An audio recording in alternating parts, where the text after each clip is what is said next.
Amém. 1 Timóteo capítulo 3 diz: fiel é a palavra.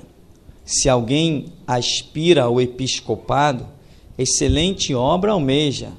É necessário, portanto, que o bispo seja irrepreensível, esposo de uma só mulher, temperante, sóbrio, modesto, hospitaleiro, apto para ensinar, não dado ao vinho, não violento, porém cordato, inimigo de contendas, não avarento, e que governe bem a própria casa, criando os filhos sob disciplina, com todo respeito. Pois se alguém não sabe governar a própria casa, como cuidará da igreja de Deus?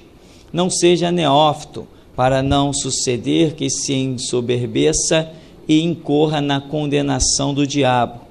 Pelo contrário, é necessário que ele tenha bom testemunho dos de fora, a fim de não cair no opróbrio e no laço do diabo.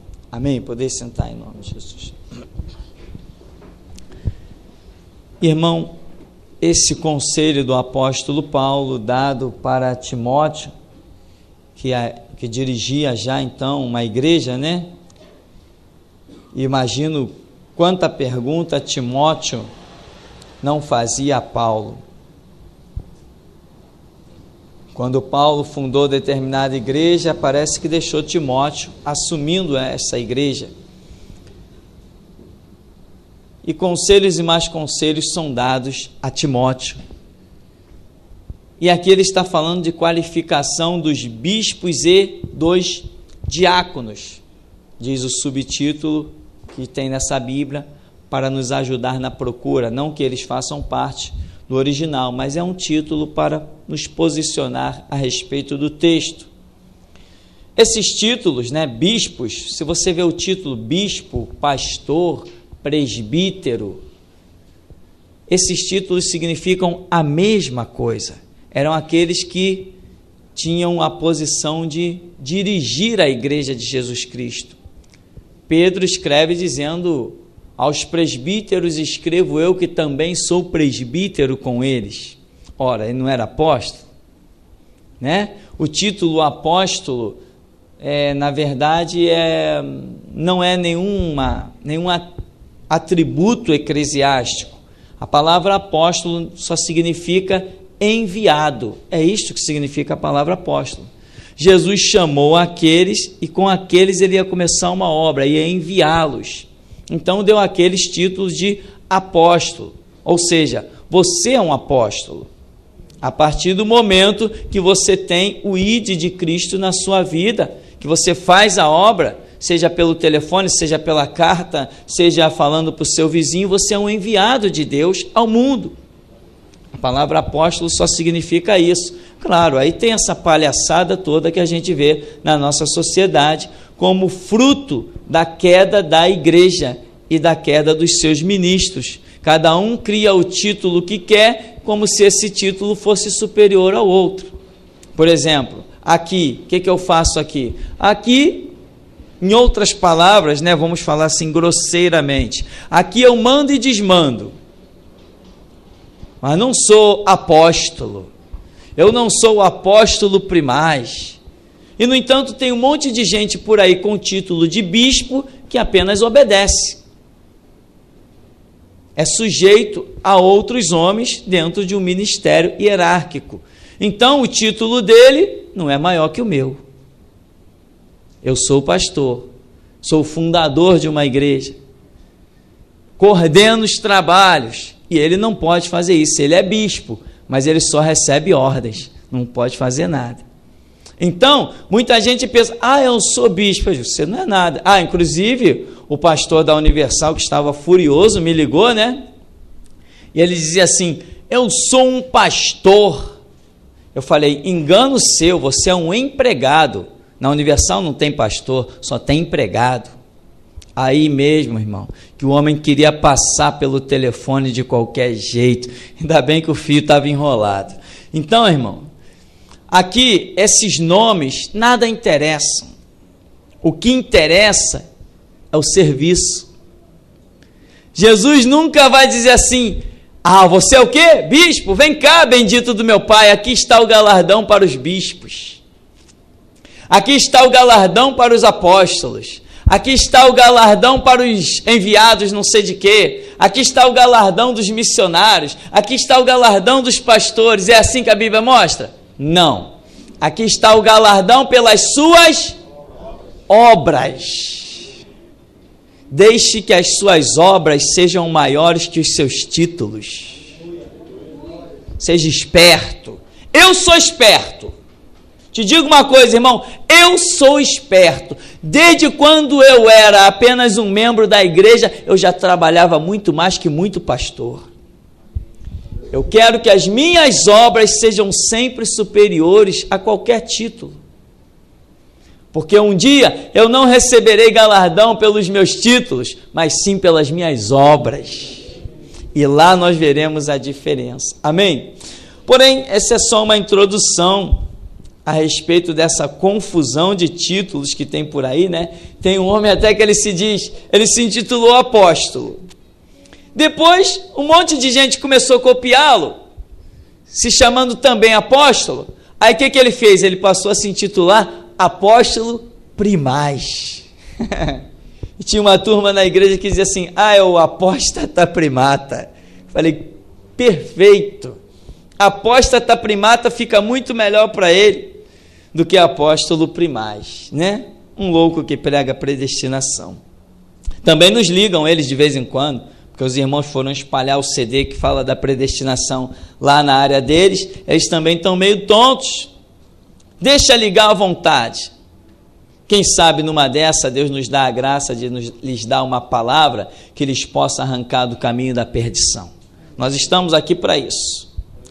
Então, querido, aqui Paulo está falando, Timóteo, olha, o negócio é o seguinte, se alguém deseja o episcopado, ou seja, o pastorado, dirigir a igreja de Deus, deseja uma excelente obra, essa obra é excelente.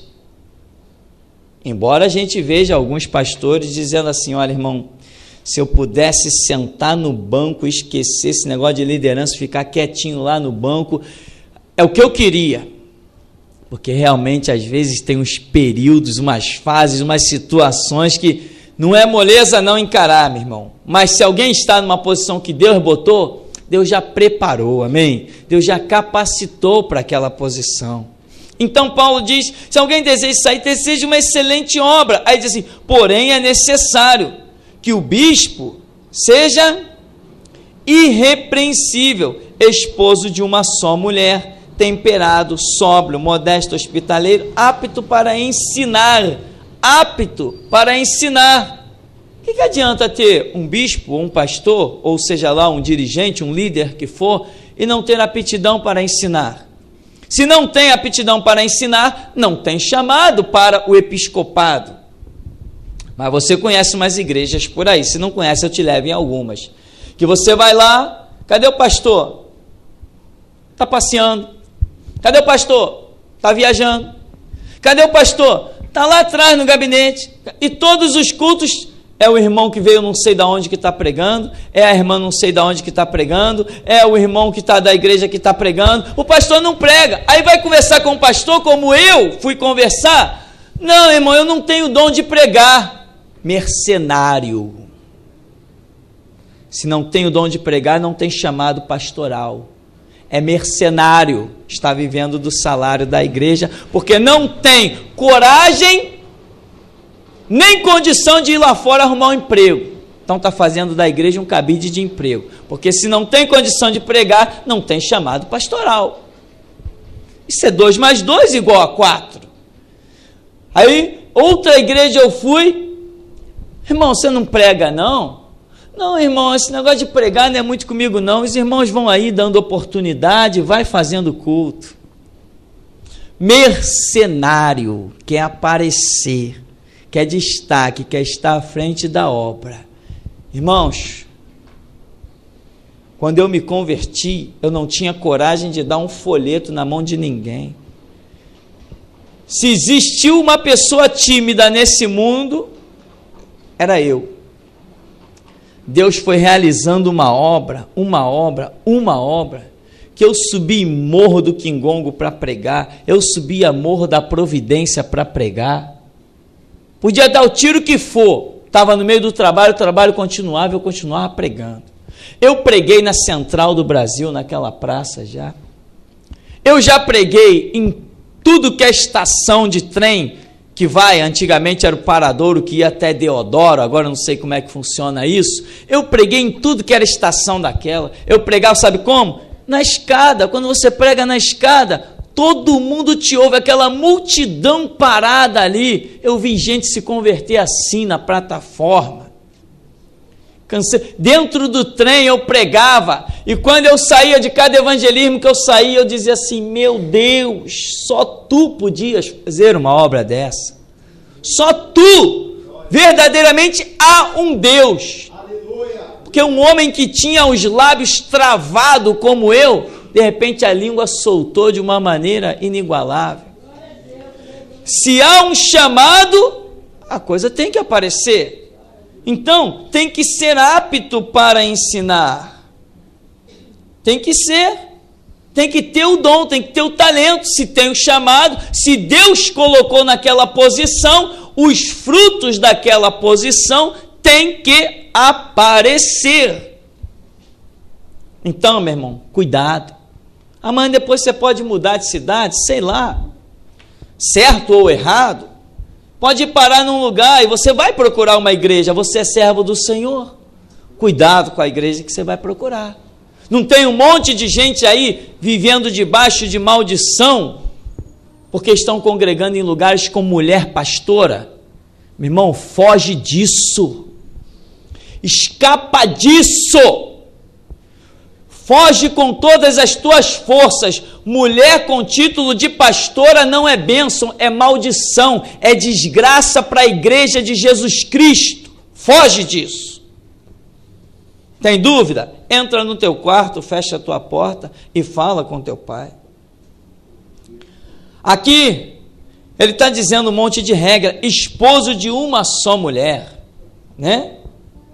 Está especificando, porque naquele tempo isso aí não existia. A própria nação de Israel permitia ao rei ter quantas esposas quisessem, e o homem da sociedade comum, legalmente, ele poderia ter 2 esposas. O critério era apenas um, desde que possa sustentar as 2. Esse era o critério que a lei exigia. Mas vem Paulo e traz esse prumo e coloca para Timóteo: olha, tem que ser marido de uma só mulher. Critérios que na visão de Paulo vão sendo colocados, e ele ainda diz: não dado ao vinho, né? Não dado, quer dizer, dado é entregue. Então ele não está dizendo que o homem não poderia beber vinho. Se alguém quiser dizer, que diga, é problema dele com Deus, é responsabilidade dele. Eu só falo o que a minha Bíblia fala, né? Eu só falo o que a minha Bíblia fala. Então aqui está dizendo, não dado ao vinho, né? Eu não estudei muito, mas o pouquinho que eu estudei dá para entender que aqui não está dizendo que ele não pode tocar em vinho, não, está dizendo que ele não seja dado ao vinho. Amém? Comer é pecado? Não, mas a glutonaria é. E a mesma coisa, beber é pecado? Não, mas a embriaguez é. A própria Escritura diz, não vos embriagueis com vinho, mas enchei-vos do Espírito. Né? Não vos embriagueis. Então, quer dizer, o obreiro ele tem que ter o seu estado de sobriedade. Ele tem que ser o tempo todo consciente. Lembra, lá no Antigo Testamento, a Escritura diz que o sacerdote, no dia em que ele fosse ministrar perante o Senhor, ele não poderia beber vinho. Naquele dia em que ele tivesse, como Zacarias, né? Coube a ordem sobre a sua turma, e Zacarias foi ministrar lá no Senhor. Naquele dia, ele não poderia tocar em vinho. Para quê? Para que quando ele chegasse perante o altar do Senhor, fizesse tudo certinho como tinha que ser feito, com total sobriedade. É isso que a minha Bíblia diz, e foi por ela que eu conheci Jesus até aqui. Amém? Se alguém quer falar diferente, que fale. Eu só posso falar segundo a minha consciência. Uma vez uma pessoa me perguntou assim, mas você não pode falar certas coisas? Porque se você falar certas coisas, as pessoas abusam. Eu falei, é problema delas, se abusar, ir para o inferno. Mas eu não vou sepultar a verdade por causa da libertinagem de ninguém. Cada um tem que ter o seu culto racional. Verdade é verdade, libertinagem é libertinagem. Muitos usam a liberdade que há em Cristo Jesus para bagunça, para as suas anarquias. O que eu tenho a ver com isso? Eu vou continuar pregando a verdade, porque eu não posso pregar contra a minha própria consciência, não consigo isso. E diz que seja inimigo de contendas e não avarento. Claro, já pensou um obreiro avarento? Aí, meu irmão, obreiro avarento, aí você vai ver a campanha do dá o teu tudo, que o camarada é avarento. Ele começa a falar de João 3,16, do amor de Deus, ele vai acabar em Malaquias 3,10. Ele é avarento. Ele começa a falar de que Deus deu o seu filho e vai falar dos dízimos de Abraão. Ele não vai conseguir escapar disso, ele é avarento. Toda a palavra dele vai ser revertida para arrancar alguma coisa do seu bolso, porque ele é avarento. E aqui não pode ser, e Paulo está dizendo para Timóteo, olha, isso aí tem que ser um testemunho até visto pelos de fora. Não foi isso que ele está dizendo aqui? Que tenha bom testemunho dos de fora. Entende, irmão? Porque esta é uma realidade. Os de fora, veja bem, os de fora não são os de fora da igreja. Não, os de fora aqui não são os de fora da igreja, não são os ímpios. Já pensou se nós dependêssemos de testemunho do ímpio? Os de fora aqui significam aqueles que não estão na liderança, que não estão no episcopado, mas são servos do Senhor. É isso que está dizendo aqui. Então, aonde eu queria chegar? Ele diz, pois se alguém não sabe governar a própria casa, como cuidará da igreja de Deus? Que ele fala que tem que governar bem a sua própria casa. Irmãos, a sua casa está arrumada? Como é que a sua casa está arrumada? Você diz, pastor, o sofá está no lugar, antes de sair de casa eu botei o banquinho no canto. Não é, né? A sua casa está arrumada? O que é a sua casa arrumada? É a sua vida arrumada. Amém? Não é a sua casa, é a sua vida. O que é a sua vida arrumada? É a sua conduta. Eu vou contar uma coisa para você, não sei se você vai me criticar, ou se você vai dizer assim, poxa pastor, você já vacilou. É claro, né? Por isso o sangue de Cristo nos purifica de todo pecado. Amém? Mas, irmãos, quando eu trabalhava por aí em empresas, coisa difícil para mim era chegar naquele horário. Não era só a dificuldade dos ônibus, a condução que era um horror nos horários que a gente precisa, mas eu tinha uma dificuldade de chegar nas empresas naquele horário certo. Ou eu chegava em cima da hora, ou eu chegava 2, 3, 5 minutos atrasado. Sempre quando eu chegava, tinha um patrão, tinha um responsável para olhar no relógio e olhar para a minha cara. Sempre! Mas eu vou te dizer uma coisa. Eu nunca soube o que foi chegar atrasado num culto da igreja. Eu nunca soube, e isso me deixava impactado. Às vezes eu dizia assim, amanhã eu não vou chegar atrasado. Eu botava relógio para despertar, quando eu pisava dentro da empresa, atrasado. Mas eu nunca soube, nos cultos das igrejas, eu nunca chegava atrasado. Quando eu me atrasava, era porque estava esperando alguém. Quantas pessoas eu deixei para trás, que eu falei, não dá mais, não te espero mais, não te chamo mais, porque se tem uma coisa que eu detesto, é chegar atrasado no culto da igreja. Se eu não pegar a primeira oração, parece que o culto todo não aconteceu nada. Então, esse é o zelo, a sua vida.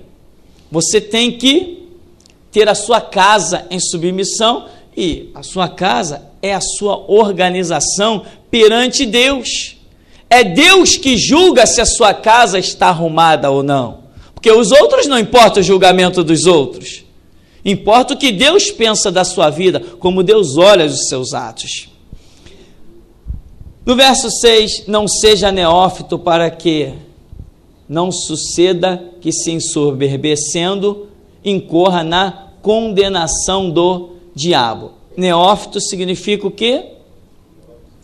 Aquele que é novo em alguma coisa, em alguma atividade. Paulo está dizendo, olha, o bispo, o dirigente da igreja, não pode ser uma pessoa nova no evangelho, nova na igreja, nova na doutrina. Não pode ser.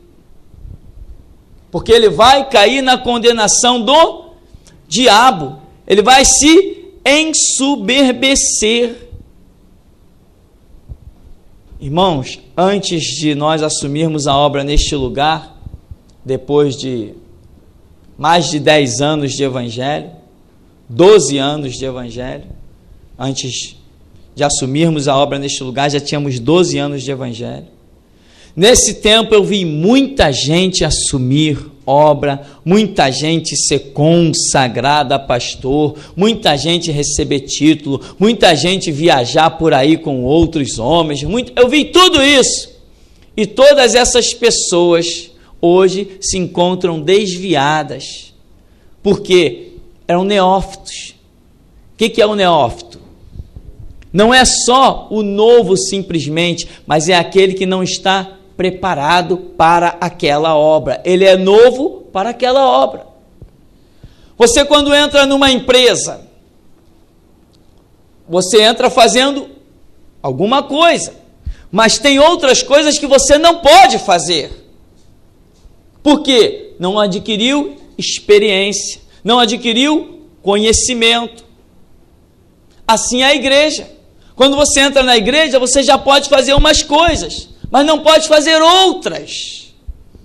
Amém? Essa é a realidade. Certa vez, um grupo de jovens de uma igreja que eu fui membro, se prepararam para ir para um evangelismo. Sabe aonde? Não teve um tal de Rock in Rio? Uma vez aí, o primeiro movimento do Rock in Rio, os jovens, o presidente da mocidade, vamos evangelizar, vamos distribuir folheto no Rock in Rio. Quando eles botaram o pé naquela área, Deus falou assim para o líder, tira todo mundo daí, rápido, não deixa ninguém distribuir nem um folheto, sai correndo. Ele se desesperou, catou os jovens, vão embora, desesperado. Depois Deus foi dando o recado para ele, por quê, e as pessoas questionando, e ele falou, olha, Deus falou o seguinte, os demônios naquele lugar eram principados tão terríveis, que nem todos do grupo estavam preparados para aquele tipo de trabalho.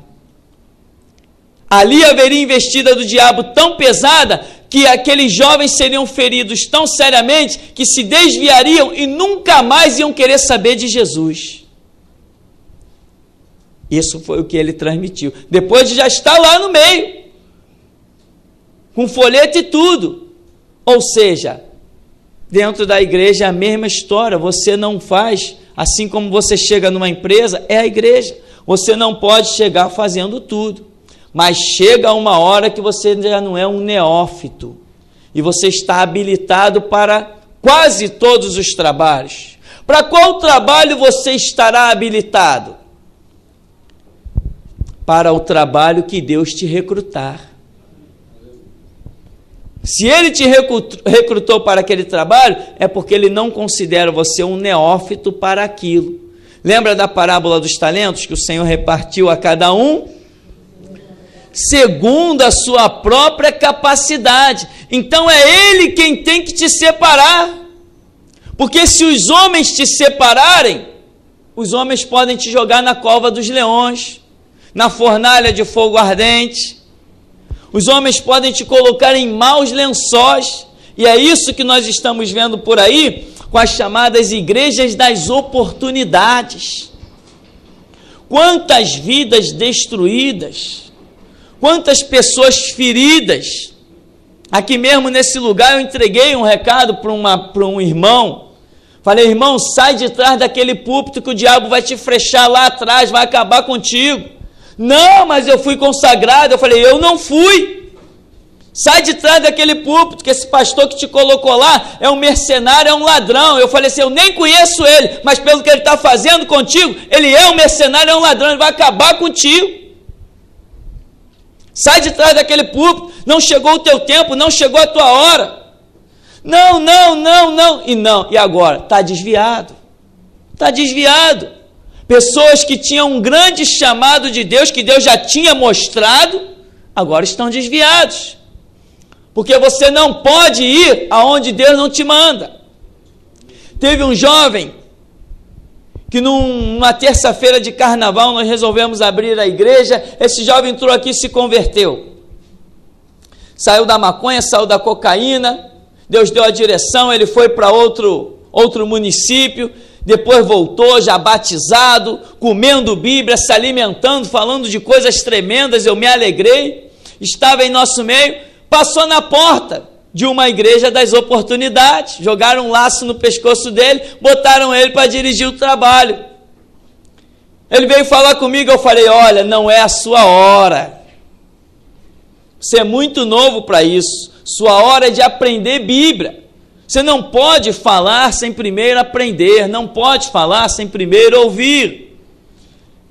Mas você sabe como é, né, irmão? Títulos e destaques mexe com a cabeça do ser humano, mexe terrivelmente. E aí queriam levá-lo para ser consagrado, não sei aonde. Ele veio falar comigo: olha, estão querendo me levar para ser consagrado, mas eu abri na Bíblia e vi Paulo falando para Timóteo que o neófito não pode assumir nada. Eu falei: então Deus já está falando contigo, o que mais você quer que eu diga? Não resistiu, continuou à frente de igreja e hoje voltou para maconha, para cocaína, para prostituição.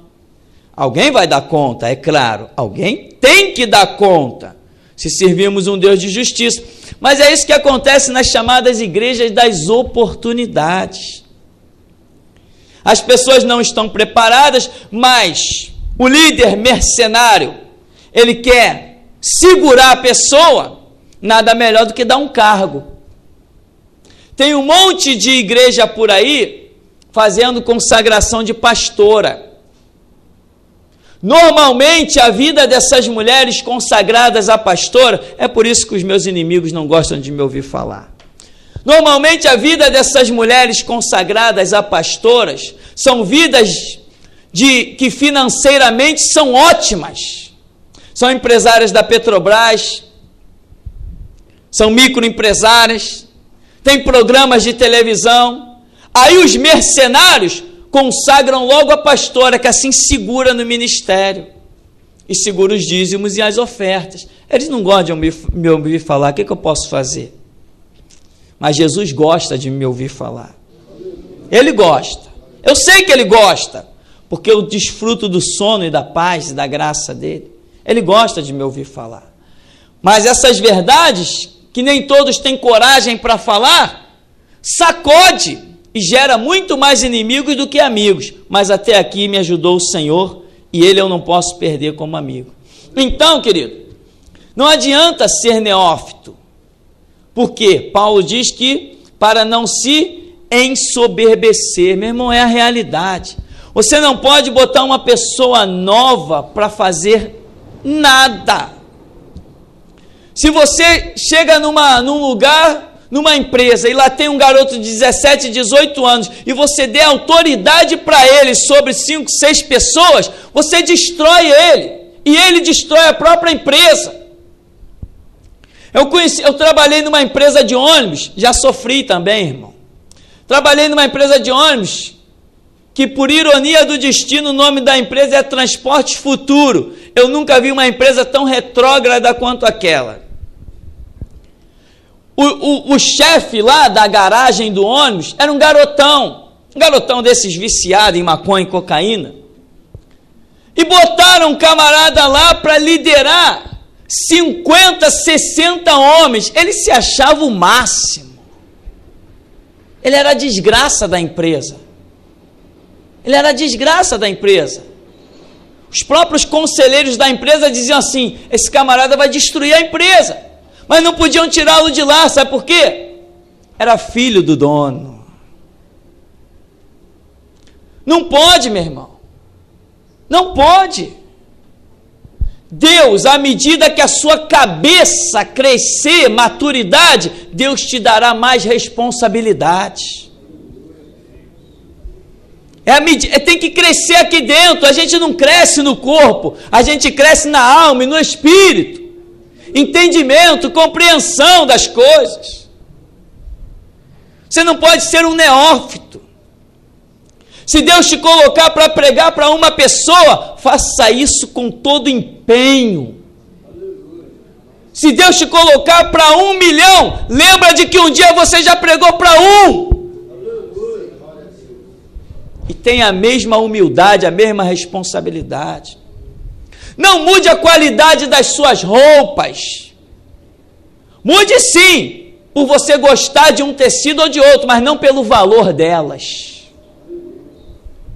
Seja sempre o mesmo, porque Jesus é o mesmo. O que nós vamos mudar? Se vamos mudar para o melhor, e o melhor é o que Ele nos declarar.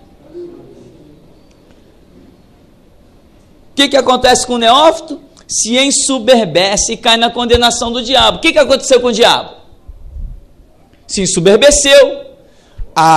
Já que Deus me deu esse privilégio, olha minhas vestes, pedras afogueadas, a visão deslumbrante de um querubim ungido. A própria Escritura diz: perfeito eras em formosura. Não tinha ninguém semelhante a ele. Quando Lúcifer passava no meio dos anjos, dos arcanjos, querubins e serafins, a luz dele era maior. Aferidor de medidas, quer dizer, era ele que selecionava o que os anjos iam cantar para Deus. Era ele que fazia isso. Por isso que a Bíblia diz: os teus pífaros estavam no meio de ti. A posição dele era tremenda. Ele falou: opa, o que eu vou fazer? Eu quero subir mais. Já sei o que eu vou fazer. Vou fazer uma rebelião, vou me colocar acima de todos os anjos e serei semelhante ao Altíssimo. Ele não queria o lugar de Deus, porque ele não foi tão louco assim.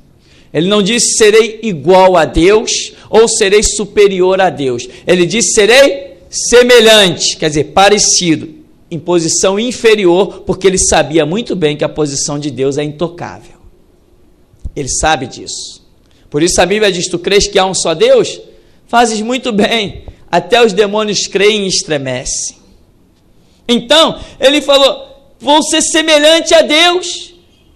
Irmão, se Deus te deu uma posição, é essa e acabou. Você não tem que ser igual a ninguém, semelhante a ninguém. Você tem que ser o que você é. Não adianta olhar para o lado e dizer: o meu irmão está fazendo uma obra maior que a minha. Ninguém está fazendo obra maior que a minha, porque a obra que eu realizo, Deus colocou na minha mão.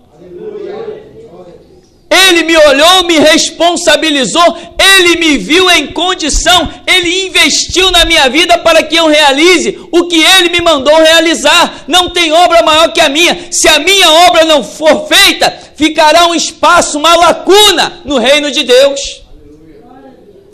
Não tem obra maior nem obra menor. Ele reparte a cada um segundo a sua própria capacidade. Então, não adianta.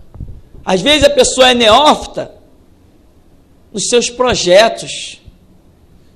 Sempre que você cria um projeto, você acaba sendo neófito, se você levar adiante o seu projeto sem a confirmação de Deus. E outra coisa, irmão, isso aqui é mais pesado que tudo na vida. Meu irmão, tenha humildade e valentia de saber voltar atrás. Para voltar atrás, você tem que ter humildade e valentia. Se Deus mostrou que você andou errado, volta! Volta até mesmo porque poucos conseguem encontrar a placa de retorno. Saul não encontrou, mas Davi encontrou. Entende? Então, meu irmão, tenha humildade. Não seja neófito nos seus pensamentos. Procure os pensamentos de Deus lá na oração, que você vai caminhar sempre bem. E ele diz no verso 7, pelo contrário, é necessário que ele tenha bom testemunho dos de fora, a fim de não cair no opróbrio e no laço do diabo. Qual é o laço do diabo? O diabo só tem um laço, meu irmão. Naquilo que ele caiu, ele quer pegar os outros. É a única coisa.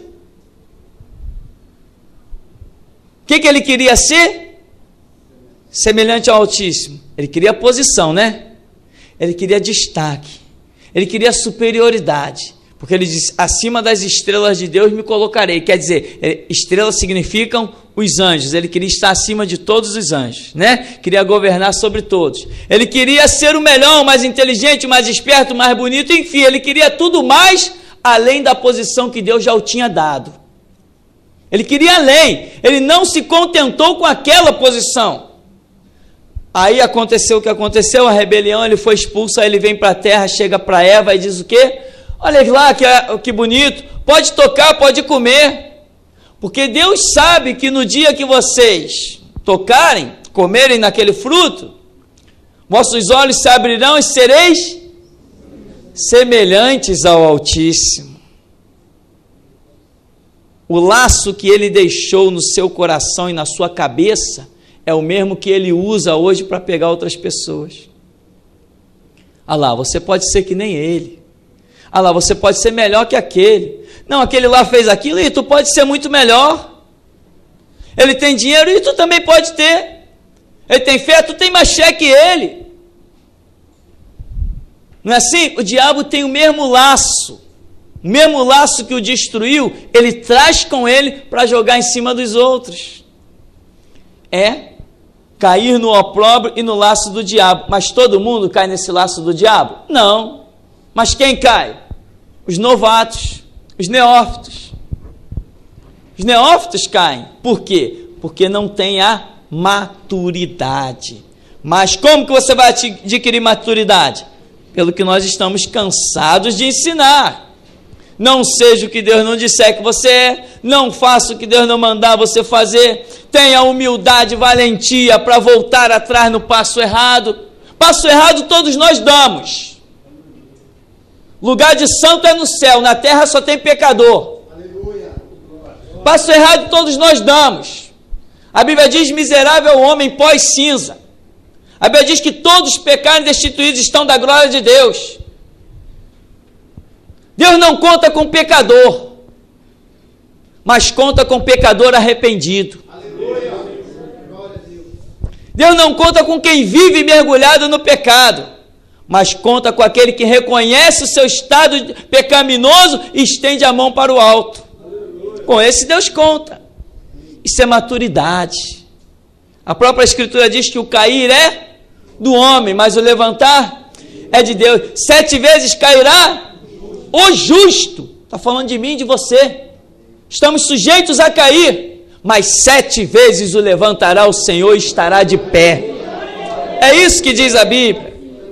Então, meu irmão, cresça, cresça. Você quer ser um pastor? Olha, Moisés disse assim, quem dera que todo Israel fosse profeta e que Deus lhe desse do seu espírito. Essa nação precisa de pastores, essa nação precisa de pregadores, essa nação precisa de gente de fé para expulsar a legião de demônio e curar enfermo. Precisa. E você quer isso. Mas isso vai virá com maturidade, com crescimento, sem precipitação, mas também sem perder tempo. Amém? Não perca tempo, mas não marque passo. Porque no tempo certo as coisas vão acontecendo. O importante é você chegar aí diante do altar, como nós ensinamos aqui, Senhor, vou para a esquerda, vou para a direita? Senhor, o que tu queres de mim, faço, não faço? Senhor, atravessei o rio, o que eu faço agora? Agora volta, você errou, não era esse rio.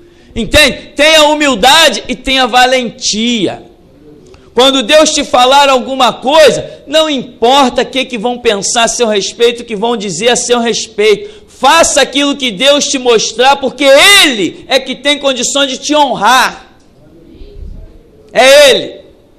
Aqui, quando nós suspendemos essas doutrinas envelhecidas que tem por aí, e não fazemos caso mais desses rituais todos que tem, quanta gente criticou e falou assim, não, como é que eu vou dar crédito ao pastor Tupirani, se ele tem lá uma igrejinha no alto do morro, ele não é ninguém, ele não tem nome na mídia. Mas o fulano, o pastor fulano, já tem programa na televisão, é dono de rádio, tem DVD gravado, a quem que eu vou dar crédito? Esses são os neófitos. Os que não são neófitos, entram no seu quarto, fecha a porta, fala com Deus, e Deus diz assim, dê crédito ao meu espírito. A verdade é essa, essa e essa. Às vezes a verdade não está nem com A nem com B, mas sempre estará com Ele, aquele que era, que é e que há de vir. Então, tem que ter maturidade, tem que ter crescimento. Não olhe para um homem por título. Paulo diz assim, olha, os bispos, nós falamos sobre os títulos, não importa o título dos homens. Olhe para o homem como um homem. Olhe para o ser humano como uma alma carente de Deus. Ah, o doutor fulano, juiz, ele é um ser humano a caminho do inferno que precisa de que alguém lhe dê uma palavra. No inferno está cheio de juízes. Isso é maturidade. Você olhar para as pessoas como pessoas. Jesus Cristo nos disse assim, amai-vos uns aos outros, se vós fordes juízes e etc. Não, amai-vos uns aos outros. Não há maior amor do que esse de dar a vida pelos seus irmãos. Que irmão que tem título, que tem destaque? Não. Caminhe então, irmão, na humildade, na simplicidade, e não seja neófito.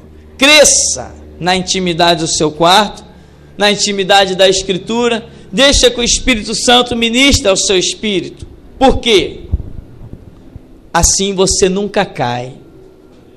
Quando você estiver para dar o passo errado, Deus contempla a sinceridade do teu coração, Ele vem e diz assim, não, cancela isso, estou fora desse plano, não faz, sai desse negócio, não entra, não estou aí, porque Ele vê a humildade do seu coração, Ele vê a simplicidade da sua vida na presença dEle, entende? E se você caminhar sempre assim, você não vai ser enganado, você não vai ser iludido. Olha quanta gente iludida aí nas campanhas políticas, quantos pastores enganados.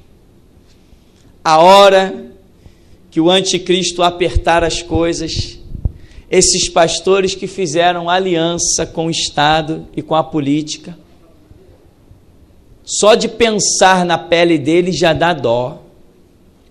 Hoje está tudo bem, mas o anticristo já está no mundo.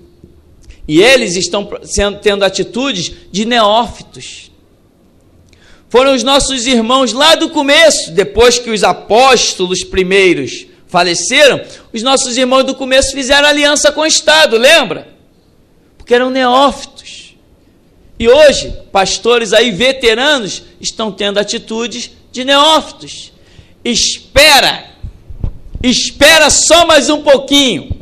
Quando Geração Jesus Cristo entrar na mídia, espera que o povo que está lá encabrestado por eles virá a cabeça do rebanho e olhar para nós. Espera quando o exército que Deus está preparando se levantar. Espera só mais um pouquinho. Espera.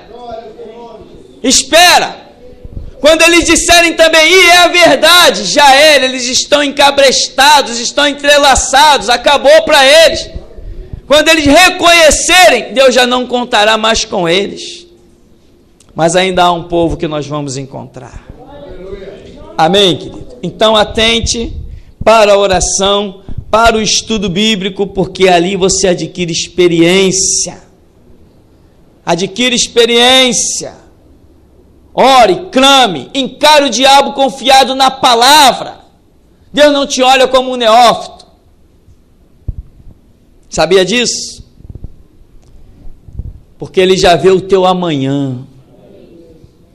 Ele está olhando você hoje, a palavra que você está recebendo, o toque que o Espírito Santo está te dando nos sentimentos, está te dando na sua mente, está dando no seu espírito, esse toque. Ele está olhando, ele já está olhando lá na frente, você à frente de multidões pregando, você expulsando legiões de demônio, curando enfermo, você arrebanhando multidões, no Nordeste, na Bahia, no Espírito Santo, em tudo que é canto desse país.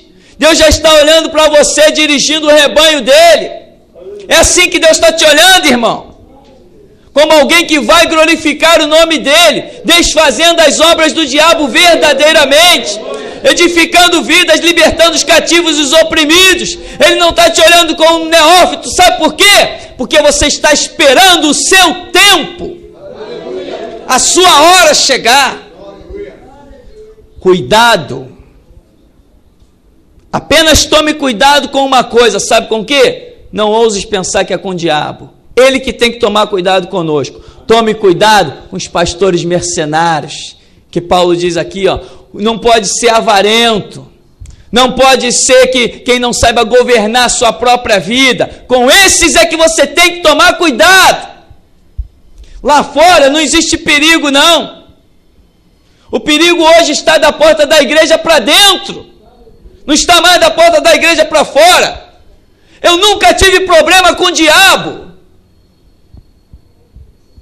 Nenhum demônio me telefonou dizendo para eu parar de distribuir CD e folheto. Até agora nenhum tranca-rua me telefonou. Quem me telefona são os pastores da Igreja da Graça, da Universal, pastores metodistas, pastores presbiterianos, pastor batista. São eles que estão me ligando, dizendo para parar. Só tem um jeito de eu parar, e esse jeito ainda está muito longe.